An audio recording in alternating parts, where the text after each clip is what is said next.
In the 20th century, few philosophers challenged established ideas as boldly as Willard Van Orman Quine.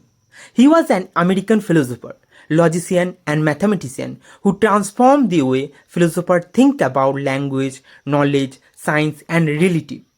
His work questioned assumptions that many philosophers had taken for granted for generations. Quine was born in 1908 in Akron, Ohio, and spent most of his academic career at Harvard University. He became one of the leading figures in analytic philosophy, a tradition that emphasized clarity, logic, and careful analysis of language. Yet, Quine eventually challenged some of analytic philosophy's most cherished beliefs. To understand Quine's importance, we need to remember the intellectual atmosphere of his time. Many philosophers, especially logical positivists, believed that knowledge could be built on clear foundation. They thought that careful logical analysis could separate meaningful statements from meaningless ones and reveal the structure of knowledge itself.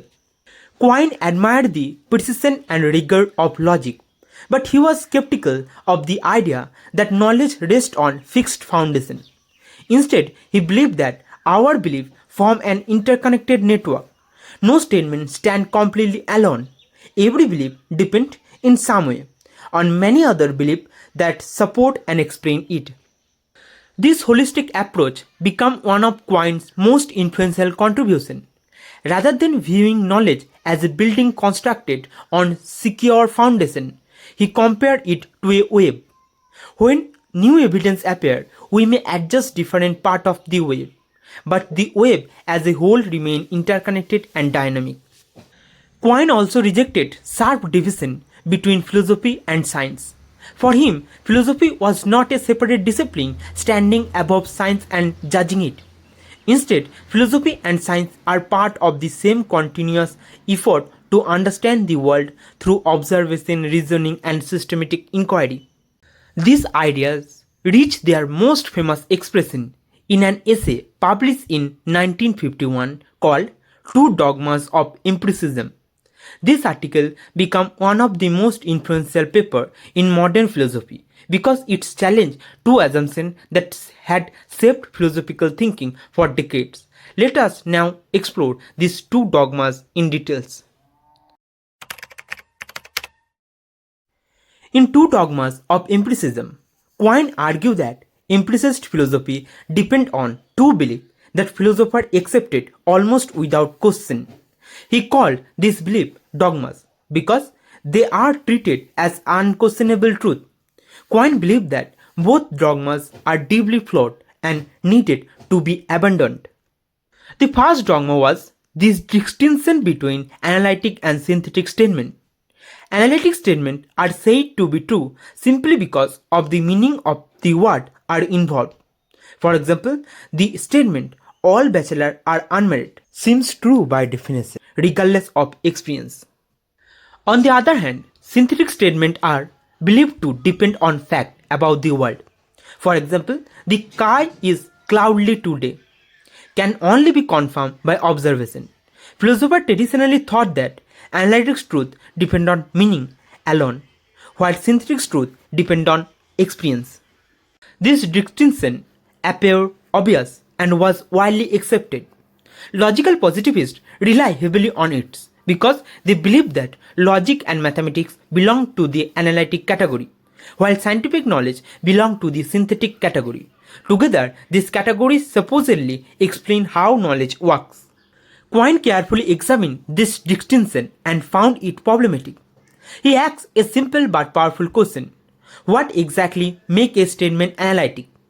Philosophers often answer that analytic statements are true because of meaning, but Quine argued that this explanation merely replaces one unclear concept with another.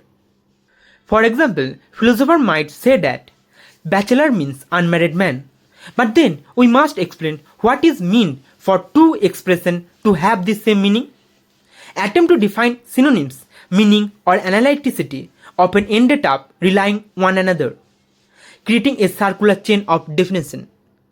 According to Quine, No satisfactory explanation had been provided that clearly separate analytic truth from synthetic truth. This distinction seemed less secure than philosophers assume.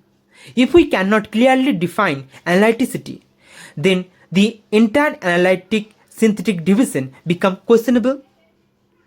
Quine concludes that there is no sharp boundary between truth based on meaning and truth based on experience.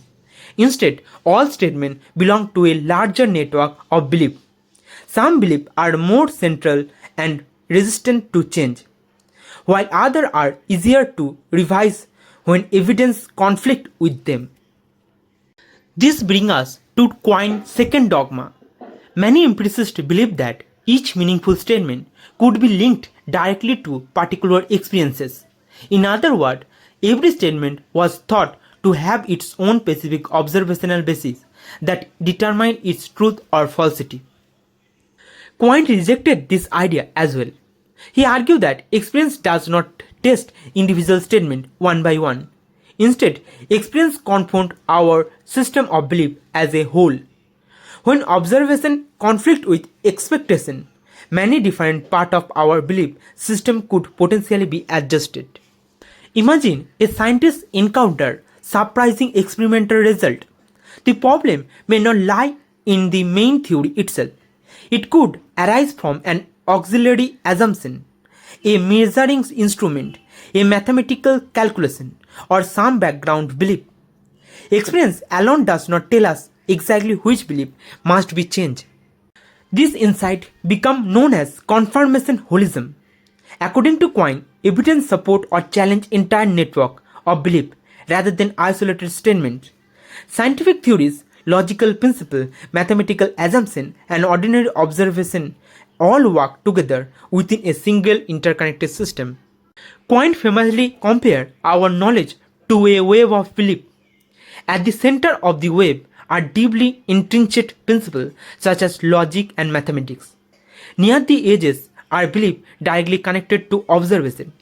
Changes usually occur at the edges, but in principle, any belief can be revised if necessary.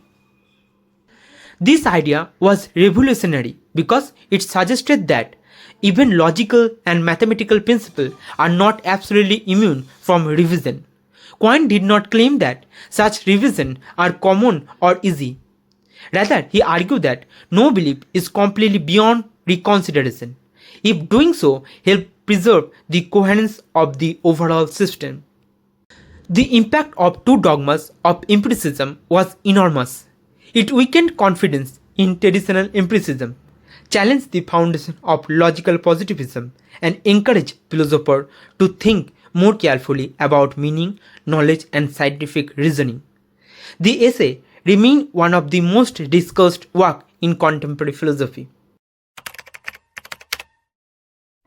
Willard Van Orman Quine transformed modern philosophy by questioning the analytic-synthetic distinction and rejecting the idea that individual statements can be tested in isolation. His vision of knowledge as an interconnected web reshaped debate about language, science, and reality. Through Two Dogmas of Empiricism, Quine saw that understanding the world required examining not isolated belief but the entire network of ideas through which we interpreted experience. If you are still watching, I hope you are finding this content useful. Please like and share this video, subscribe to the channel and share your thought in the comment. Your support motivates me to create even more content like this.